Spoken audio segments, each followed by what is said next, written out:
Lên mic nha.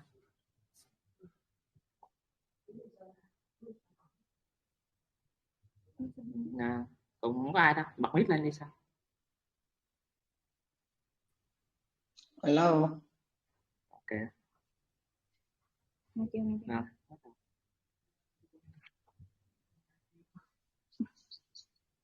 Đừng có đọc ra.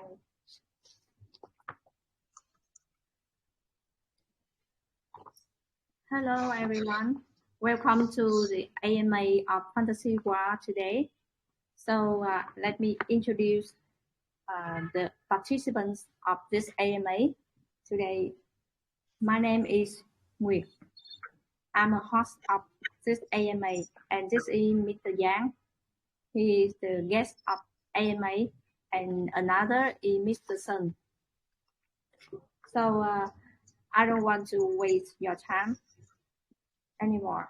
So here is a list of 5 questions which is selected by our team members among many questions of people like who care and send to Fantasy War.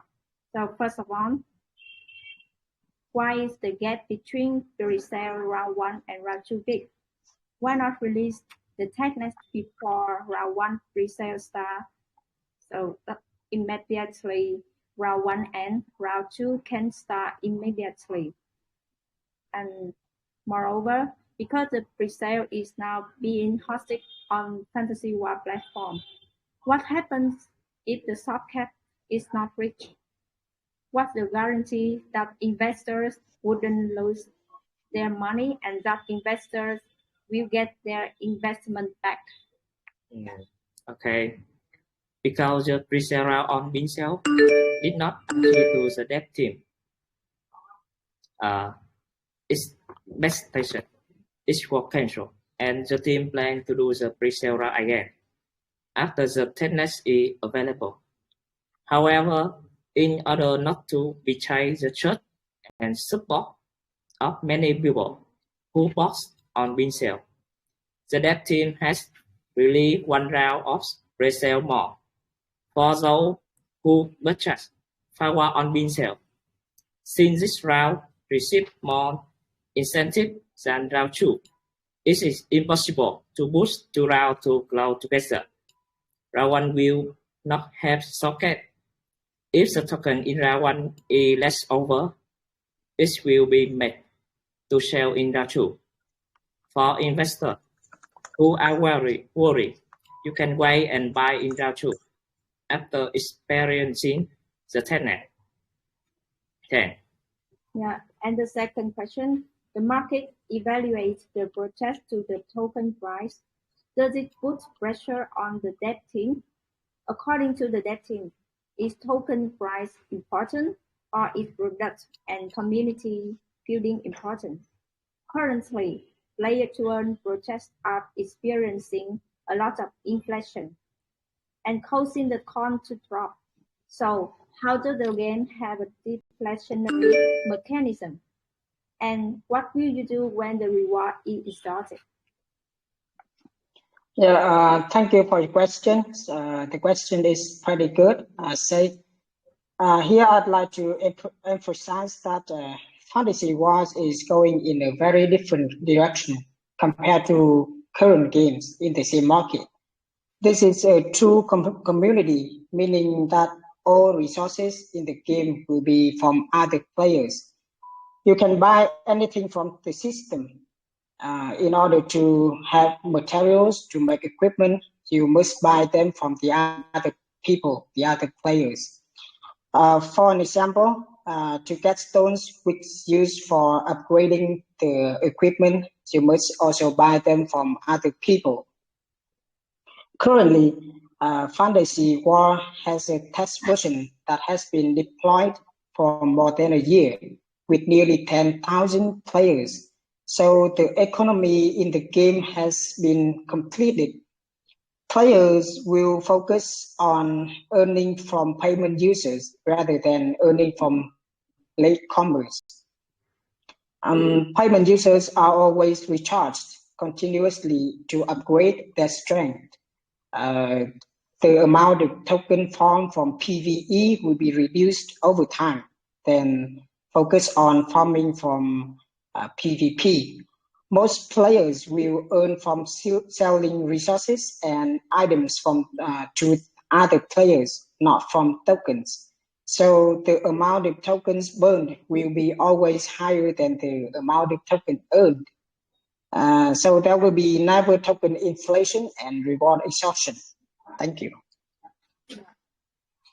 And the third question is, earning in the game is important, but with me, that having fun while earning is also important. To what extent does your focus on the entertaining aspects of the game? What measures are in place to help make the game suitable for everyone, including non-crypto people?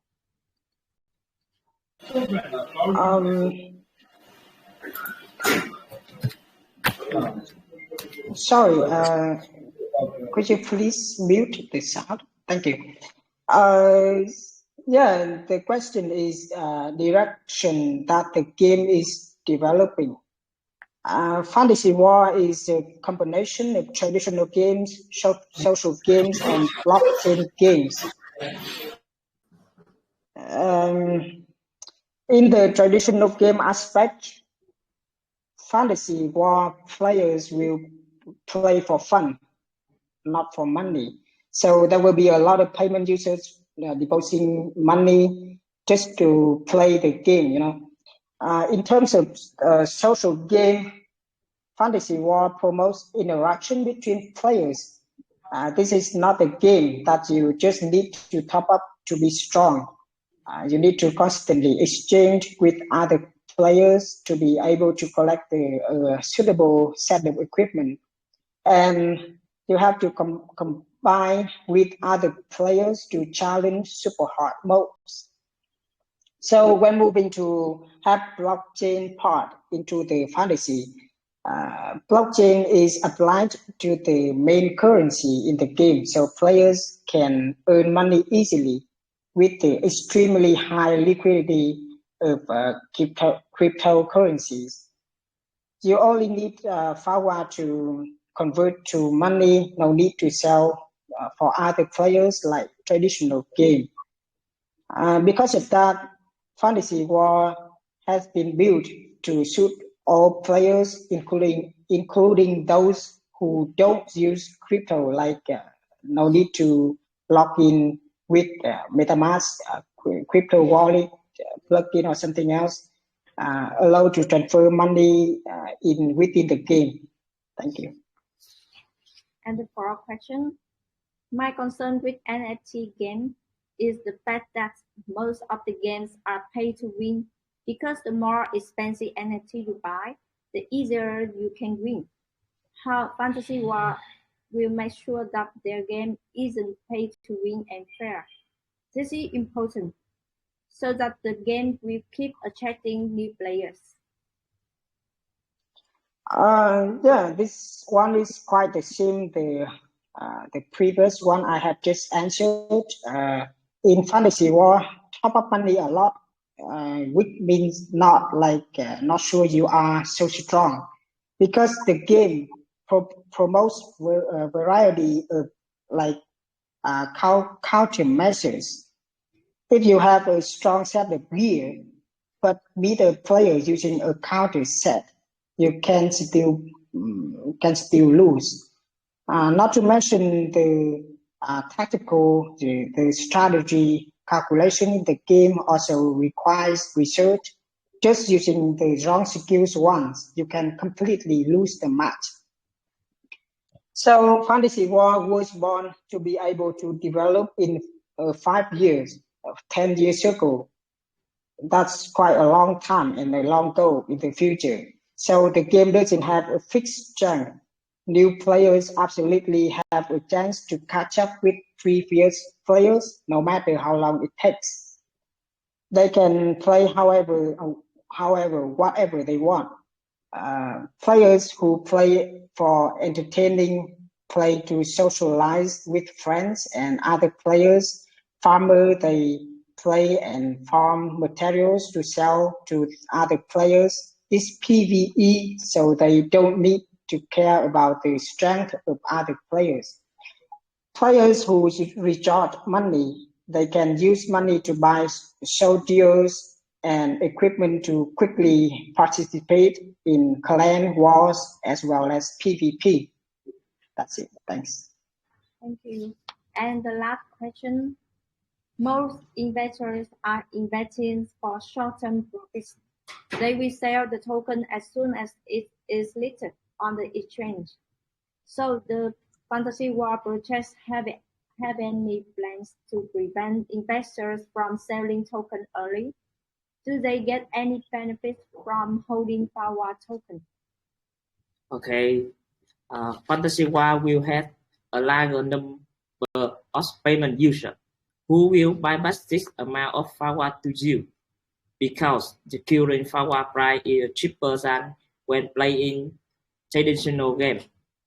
Recruiting champion only costs $2, and Fantasy War currently has a lot of players available in the testnet version. So I think the amount of FAWA will be hard to come down to a price lower than the listing price, and the FAWA price as listing will not be formal and fly, but in the future, the price will go up when high-level equipment and material appear. Discounts will be more expensive, and Fantasy War commits that if the listing price is lower than to round to sale price, Fantasy War will use on the proceeds to buy back. Thank you. Yeah, and that's all the question which we received. And thank you for your sharing and listening from the people. Thank you for listening our AMA today. I hope this information today will make you know clearer and better about Fantasy War. Project. Hope you have a true investment and have a nice day. Okay, bye-bye. Bye. Bye. Thank you.